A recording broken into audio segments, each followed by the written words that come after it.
little uns have been up to their old tricks again.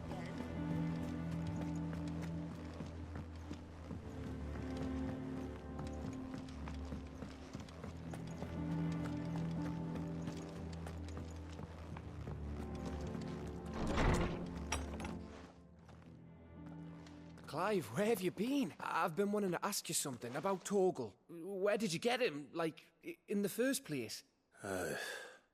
My father brought him back from one of his expeditions into the Northern Territory. They were crossing a snowfield when they heard his cries, and seeing no sign of his pack, they took him in. What do you reckon, Tomes? It certainly adds weight to the theory, Clive. I believe that Torgal may be no mere hound, but a rare frost. In one of our oldest bestiaries, I found reference to a frost wolf who served as guardian to an ancient queen of the north. His name was Fenrir. Fenrir the Frost Wolf. Now, the annals do not state it explicitly, but I have reason to believe this queen was a dominant of Shiva, a girl from the Northern Territories, and her faithful hound. One awakens as the dominant of Shiva, and the other? You're saying that Jill granted Torgal his powers? What? Just like Fenrir. People called him my hound, but Torgal and Jill were inseparable. He grew up as a faithful companion to the dominant of Shiva, and just when his master needed him the most. You're right. If it weren't for Torgal blasting those bastards to Kingdom Come, Jill would have been for it. Quite. Though Torgal's power is his own, his latent birthright as a Frostwolf, it had only to be unlocked. Oh, get you, Torgal!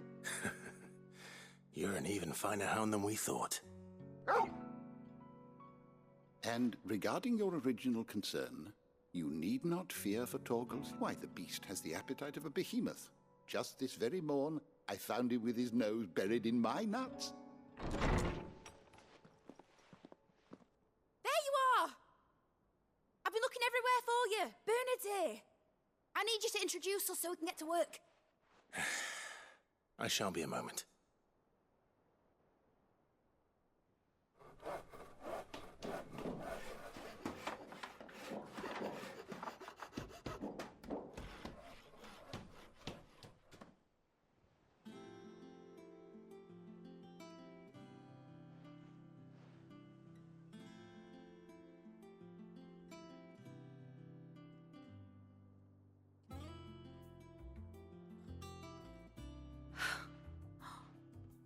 Isn't it brilliant? It is. Well, I couldn't have done it without you. You and everyone else. But I promise I'll pay you back. I'm gonna work my fingers to the bone for you lot. Starting right now. Just you wait. I'll make wonders like this world's never seen. Then I look forward to seeing them.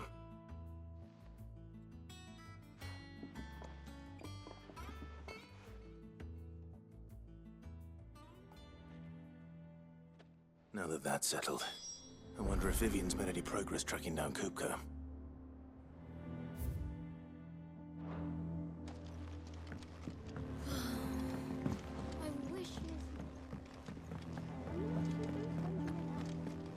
I think I'll wait till mid's away to take a tour of her dungeon.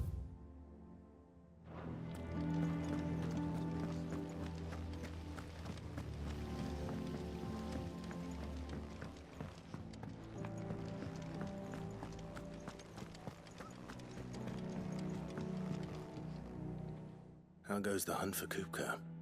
Largely in circles. We have myriad sightings of strange soldiers in unexpected places, but nothing definitive as yet. If only we knew for certain by what route he left Rosalith. Well, keep at it. If anyone can piece this puzzle together, it's you. And I'm willing to wait as long as it takes. What? Would that be a problem? Do you know, Clive? I believe it a mercy that you didn't inherit your father's throne. You have nothing to worry about on that front. Clive, have you got a minute? We, have a guest. A guest?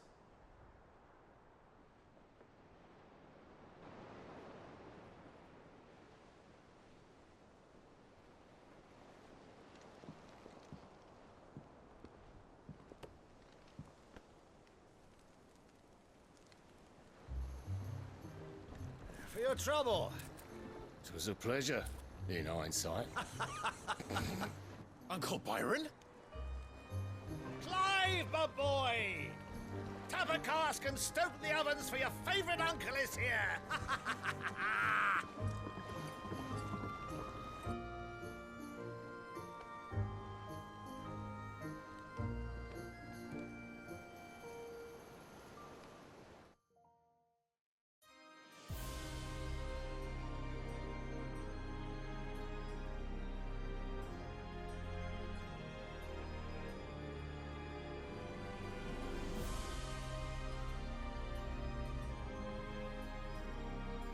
The Dalmekian government sues for peace.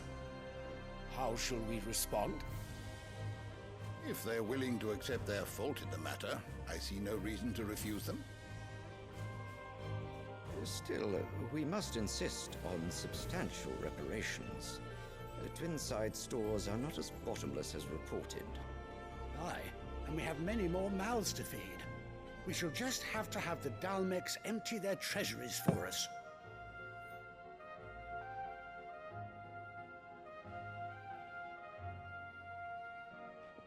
Of course, none of this would have been possible without your timely intervention, Prince Olivier. Indeed, I doubt any of us would have had the courage to trade words with the mighty Titan, nor less the wit to win him over. The Empire owes you a great debt. May the blessing of the crystals go with you, Your Highness. May the blessing of the crystals go with you. Very good.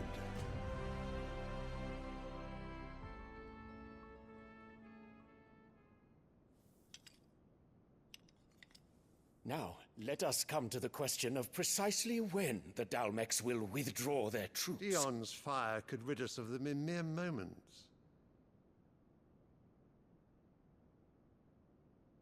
The men of the Fist will not withdraw until a peace treaty is concluded.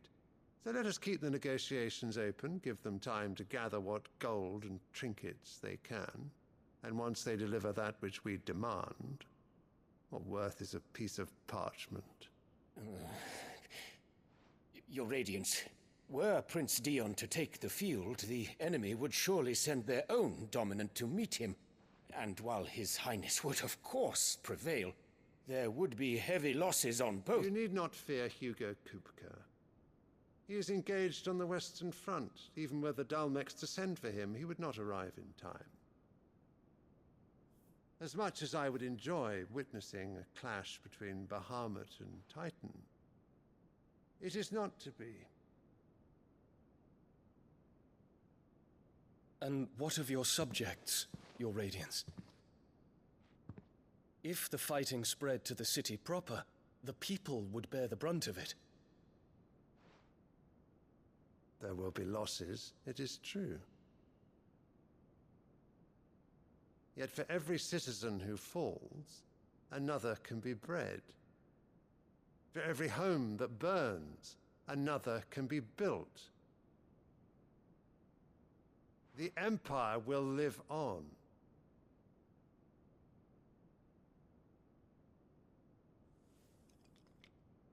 Dion? Yes, sire.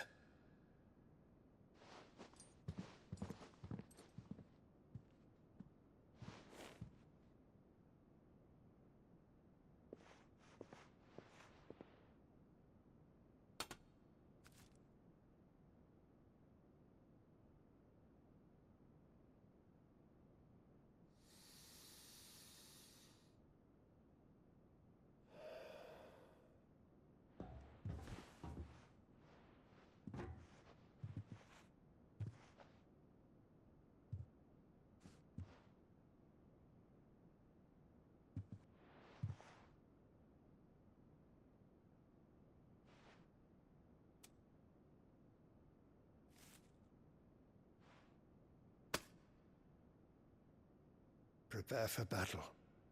But sire... Do not make me repeat myself. Return to your camp and await my orders.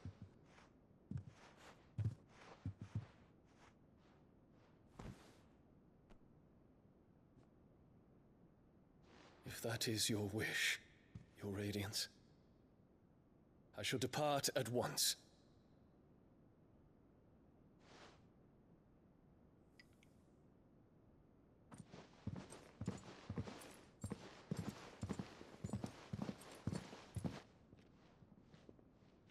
May Gregor forgive you.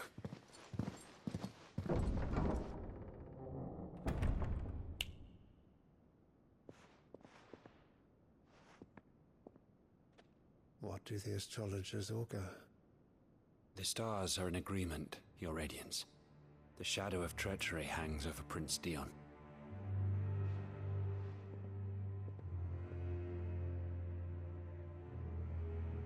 So Annabella's tales were true. You disappoint me, Dion.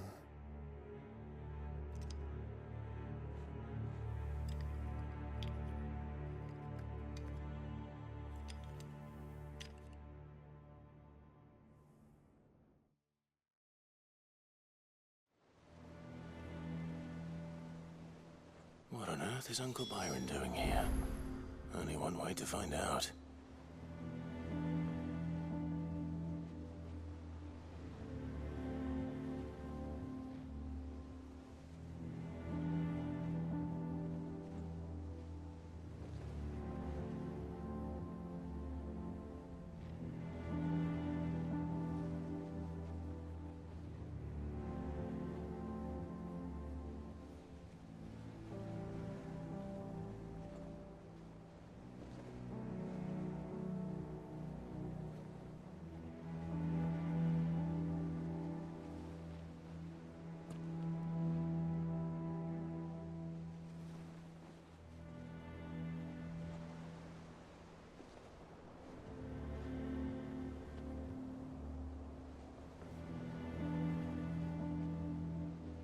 Mid's finished outfitting her little workshop, I hear.